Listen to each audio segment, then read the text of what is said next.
দায়ের আঘাত হাতে পড়তেই ফিনকি দিয়ে রক্ত বেরিয়ে এলো, যার কিছুটা এসে লাগলো মহামায়ার মুখে। যন্ত্রণায় মেঝেতে পড়ে ততক্ষণে কাতরাচ্ছে লালটু। সেদিকে লক্ষ্য না করে মুনিয়াকে কোলে নিয়ে মহামায়া দৌড়লো থানার দিকে। ঠাকুমার কাছে কতবার শুনেছে তার নামের মানে নাকি দুর্গা। মা দুর্গা যেমনভাবে নানা অস্ত্রে সেজে উঠে অসুরকে বধ করেছিলেন, ঠাকুমা তাকে বলেছিল অন্যায়ের বিরুদ্ধে চুপ করে থাকতে নেই। 10 হাত আমাদের নেই বটে, তবুও অশুভের সাথে লড়তে হয়। বস্তির সব মেয়েদের থেকে মহামায়ার ঠাকুমা ছিল একেবারে আলাদা।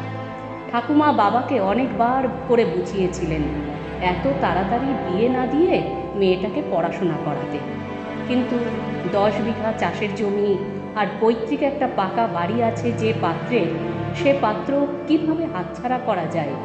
তাই 15 পেরোতে না পেরোতেই বিয়েটা হয়ে গেল মহামায়ার।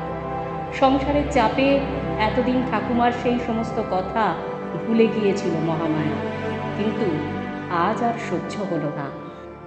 4 বাড়ি কাজ শেষ করে বাড়ি ফিরে মহামায়া দেখল লালটু খাটে বসে গুনগুন করে গান গাইছে। লালটুর মতলবটা বুঝতে অসুবিধা হলো না মহামায়ার। আজ যে মাসের 3 তারিখ, মহামায়ার মাইনে পাওয়ার দিন, তা তো লালটুর অজানা নয়। মহামায়া ঘরে ঢুকতেই হাত পেতে লালটুর আবদার, কিছু টাকা চাই, আজ বন্ধুদের বলে এসেছি জুয়ার আসর বসবে, সাথে খানাপিনা। সকালে ঘরের রান্না, বাচ্চা সামলানো, শ্বশুর শাশুড়ির সেবা যত্নের পরে 4 বাড়ির কাজ, তার ওপর এক বাড়িতে মাইনে বাড়াবে বলেও বাড়ায়নি। তাই মেজাজটা এমনিতেই খিচড়ে ছিল মহামায়ার। লালটুর কথায় আজ প্রথমবার মহামায়া বলে উঠল তার পরিশ্রমের টাকা সে দেবে না। কথা শেষ না হতেই চুলের মুঠি ধরে মারতে শুরু করে লালটু। না, এসব অবশ্য আজ প্রথমবার নয়, মাঝে মধ্যেই এমন মারধর চলে, কিন্তু আজকের এই টাকা দেব না কথাটা লালটু বোধ হয় সহ্য করতে পারল না। চিৎকার চেঁচামেচি আর অশ্রাব্য গালিগালাজে ততক্ষণে ঘুমন্ত মেয়েটা জেগে উঠে বসেছে বিছানায়। লালটু বউকে উচিত শিক্ষা দেওয়ার জন্য হাতের সামনে পড়ে থাকা দাটা তুলে নিল। মহামায়া এতদিনে বুঝে গেছে যে সে না থাকলে তার মেয়েটাকে দেখার কেউ থাকবে না।